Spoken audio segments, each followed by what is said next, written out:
예수께서 여리고로 들어가 지나가시더라. 삭개오라 이름하는 자가 있으니 세리장이요 또한 부자라. 그가 예수께서 어떠한 사람인가 하여 보고자 하되 키가 작고 사람이 많아 할 수 없어 앞으로 달려가서 보기 위하여 돌 무화과 나무에 올라가니 이는 예수께서 그리로 지나가시게 되밀어라. 예수께서 그곳에 이르사 쳐다보시고 이르시되 삭개오야 속히 내려오라. 내가 오늘 내 집에 유하여야 하겠다 하시니 급히 내려와 즐거워하며 영접하거늘 뭇 사람이 보고 수군거려 이르되 저가 죄인의 집에 유하러 들어갔도다 하더라. 삭개오가 서서 주께 여짜오되 주여 보시옵소서. 내 소유의 절반을 가난한 자들에게 주겠사오며 만일 누구의 것을 속여 빼앗은 일이 있으면 내 갑절이나 갚겠나이다. 예수께서 이르시되 오늘 구원이 이 집에 이르렀으니 이 사람도 아브라함의 자손이로다. 인자가 온 것은 잃어버린 자를 찾아 구원하려 함이니라. 아멘. 예수님이 걸어가신 발자취를 보면 결코 우연이란 없습니다. 예수님이 가시고 머무시는 곳에서 예수님은 항상 잃어버린 영혼들을 찾으시고 그들을 하나님의 자녀로 부르십니다. 오늘 말씀도 어쩌면 마찬가지죠. 오늘 말씀에 예수님은 여리고성에 들어가십니다. 그리고 그곳에서 새로운 인물 삭개오를 만나십니다. 그런데 그는 어떤 사람이었습니까? 2절은 말씀합니다. 삭개오라 이름하는 자가 있으니 세리장이요 또한 부자라. 먼저 삭개오의 직업을 보면 그의 직업은 세리입니다. 그냥 세리도 아니고 세리들의 우두머리인 세리장입니다. 세리는 동족인 유대인들에게 각종 세금을 거두어 로마 정부를 위해 일하는 납세하는 사람들입니다. 로마를 돕는 부역자들이죠. 당연히 유대인들 입장에서 볼 때 세리는요 매국노입니다. 그래서 유대인들은 세리들을 죄인과 같은 취급하고 그들과 교제하지 않습니다.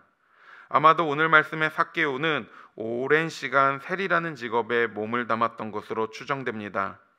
또 정당하지 못한 불의한 방법을 통해 많은 부를 축적해서 부자가 된 것으로 보입니다. 그것을 알 수 있는 삭개오의 고백이 있습니다. 예수님을 만난 후 삭개오가 이렇게 고백하죠. 속여 빼앗은 일이 있으면 내 갑절이다 갚겠다 이렇게 고백합니다. 아마도 그가 부자가 될 수 있었던 가장 큰 이유는요 속여 빼앗은 재물 때문임을 그의 고백을 통해 알 수 있습니다. 또 그에 대한 독특한 정보가 있습니다. 바로 키가 작다는 정보입니다.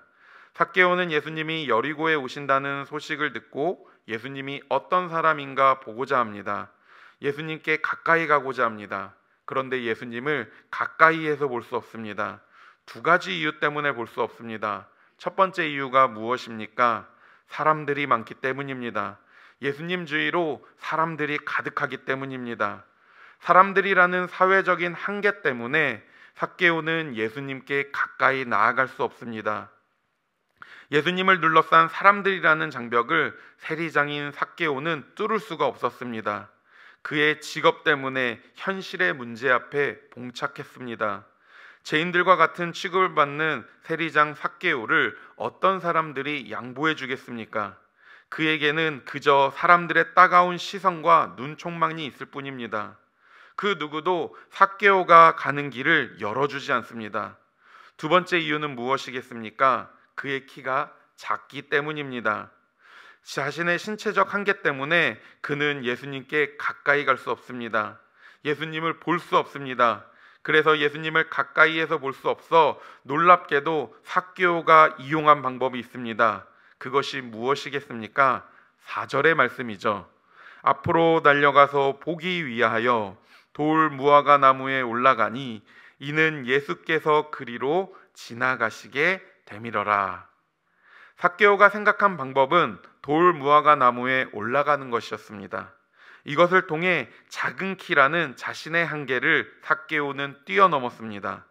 참으로 놀라운 일은 그 길을 예수님이 지나가신다는 겁니다.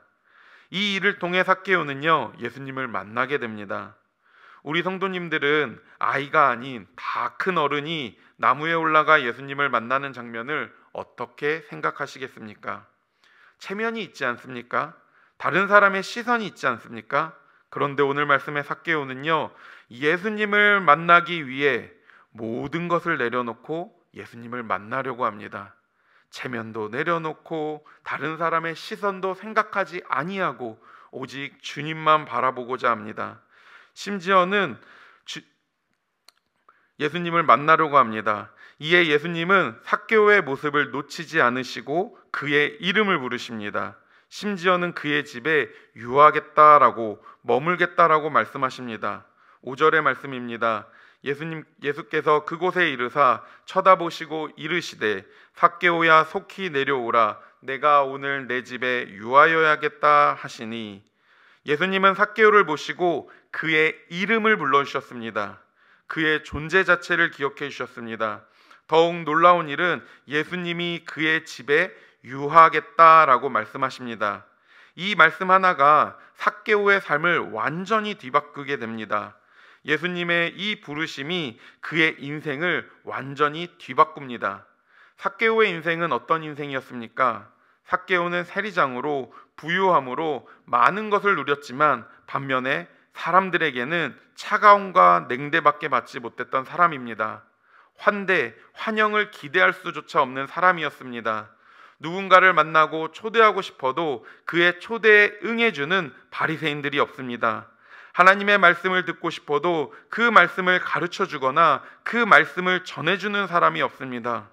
그런데 오늘 말씀의 예수님은 그의 이름을 불러주실 뿐만 아니라 초대하지도 않는 그의 집에 예수님이 먼저 유하겠다라고 말씀하십니다. 이 말씀 하나가 삭개오의 삶을 완전히 뒤바꿉니다. 그래서 예수님의 부르심에 삭개오는 이렇게 반응합니다. 급히 내려와 즐거워하며 영접하거늘. 예수님이 내려오라는 말씀에 삭개오는 나무에서 급히 내려옵니다. 그의 감정은 변합니다. 기쁨과 즐거움으로 가득합니다. 예수님을 즐거워하며 영접합니다. 예수님의 환대에 삭개오 또한 기쁘게 환대로 응답합니다. 하지만 이 모습을 지켜본 사람들의 반응은 무엇입니까? 저가 죄인의 집에 유하러 들어갔다라고 수군거립니다. 예수님의 부르심에 삭개오는 즐거워하며 영접하지만 반면에 어떤 사람들은 서군거립니다. 이 모습을 보면 우리 성도님들은 누가복음 15장의 모습이 떠오르지 않으십니까? 누가복음 15장 1절 2절 말씀입니다.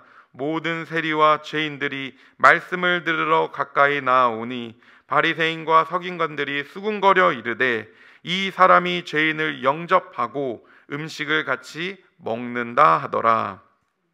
모든 세리와 죄인들이 말씀을 들으러 가까이 나오는 모습을 보고도 바리새인과 서기관들은 수군거릴 뿐입니다. 죄인을 영접하고 음식을 같이 먹는 것에 대해 불편해하고 못마땅하게 여깁니다. 어쩌면 오늘 말씀에서도 동일하죠. 마찬가지입니다. 삭개오의 집에 유하시려는 예수님의 모습을 그들은 도저히 이해하지 못합니다. 여전히 이해할 수 없습니다. 하지만 분명한 것은 예수님은 잃어버린 양을 찾기 위해, 잃어버린 한 자녀를 찾기 위해, 한 영혼을 찾기 위해 삭개오를 찾으셨다는 겁니다. 예수님의 부르심에 삭개오는요, 이전과는 다른 삶을 살겠다고 고백합니다. 예수님은 삭개오에게 어떤 것도 말씀하거나 요구하지도 않으셨는데 그는 충격적인 고백과 결심을 합니다. 그 첫 번째 고백이 무엇입니까? 자신의 소유 절반을 가난한 자들에게 나누어 주겠다라고 다짐합니다. 소유가 인생의 목적이었던 삭개오가 그 소유의 반을 나누어 주겠다라고 고백합니다. 예수님을 만나기 전 삭개오의 모습이 어땠습니까? 마치 누가복음 12장의 어리석은 부자처럼 여러 해 쓸 물건을 많이 쌓아두고 평안히 쉬고 먹고 마시고 즐거워하는 그런 인생이었습니다. 그런데 예수님을 만난 후 그의 인생이 어떻게 바뀌었습니까? 예수님으로 인하여 즐거워하는 인생으로 완전히 뒤바뀌어 버립니다. 재물을 사랑하는 사람이었는데 그 재물을 내려놓고 주님을 따르는 삶을 살기로 결정합니다. 두 번째 변화는 무엇입니까? 속여 빼앗은 것이 있다면 원금의 4배로 갚겠다라고 맹세합니다. 삭개오가 부자가 될 수 있었던 이유가 무엇이었습니까? 속여 빼앗았기 때문입니다. 정당하지 못한 불의한 방법으로 재물을 모았기 때문에 그가 부자가 되고 권력의 정점인 세리장이 될 수 있었던 것입니다. 그런데 오늘 말씀의 삭개오는요, 자신이 속여 빼앗은 것을 원금의 4배로 갚겠다라고 고백합니다. 단순히 속인 것만을 돌려주는 것이 아니라 율법에 따라 배상합니다. 출애굽기 22장은 말씀합니다. 배상에 관한 법이 기록되어 있는데 이 법에 따르면 사람이 소나 양을 도둑질하여 잡거나 팔면 그는 소 1마리에 소 5마리로 갚고 양 1마리에 양 4마리로 갚을지니라 라고 말씀합니다. 아마도 삭개오는요, 이 말씀에 근거하여 배상하고자 했던 것 같습니다. 예수님은 삭개오의 고백을 들은 후 이렇게 반응하십니다. 9절의 말씀입니다. 예수께서 이르시되 오늘 구원이 이 집에 이르렀으니 이 사람도 아브라함의 자손이미로다. 아멘. 삭개오의 변화에 예수님은요, 구원을 선물로 주십니다. 그뿐만이 아닙니다. 아브라함의 자손이다라고 선언합니다. 온갖 차별과 적대로 울타리 밖에 있던 삭개오를 아브라함의 자손이라는 울타리 안으로 넣어주십니다. 마치 잃어버렸던 아들을 되찾은 것처럼 말입니다. 사랑하는 광명교회 성도님들, 오늘 이 시간 우리의 삶을 돌아보기를 원합니다. 매일의 삶 가운데 우리는 주님께 어떻게 반응하고 있습니까? 오늘 말씀의 삭개오는 사람들의 시선과 방해에도 불구하고 자신의 한계에도 불구하고 간절한 마음으로 그 마음 하나만으로 주님을 만나기 위해 나아갑니다. 자신의 체면 다 내려놓고 나무 위로 올라갑니다. 주님 만나기 위해 모든 걸 다 내려놓습니다. 그럴 때 주님은 어떻게 반응하셨습니까? 삭개오의 집에 유하셨습니다. 삭개오와 함께 하셨습니다. 그의 집에 머무르셨습니다. 주님이 나와 함께 하심으로 인하여 즐거워함이 우리 성도님들의 삶에도 동일하게 임하기를 원합니다. 주님의 부르심에 즐거워할 뿐만 아니라 영접하는 삶을 누리는 귀한 축복이 우리에게도 동일하게 있기를 간절히 소망합니다.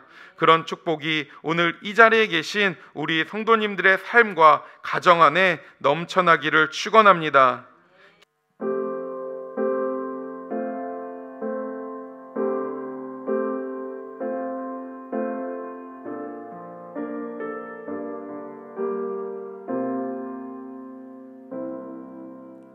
영원한 사귐에 날 초대하시네.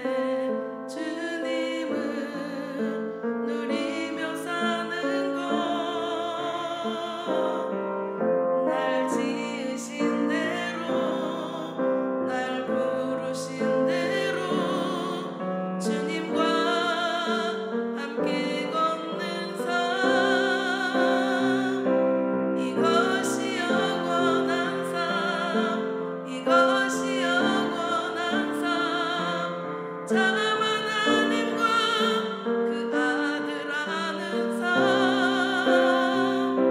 이것이 영원한 삶, 이것이 영원한 삶. 내가 주 안에 주는 내 안에 늘 거하는 삶.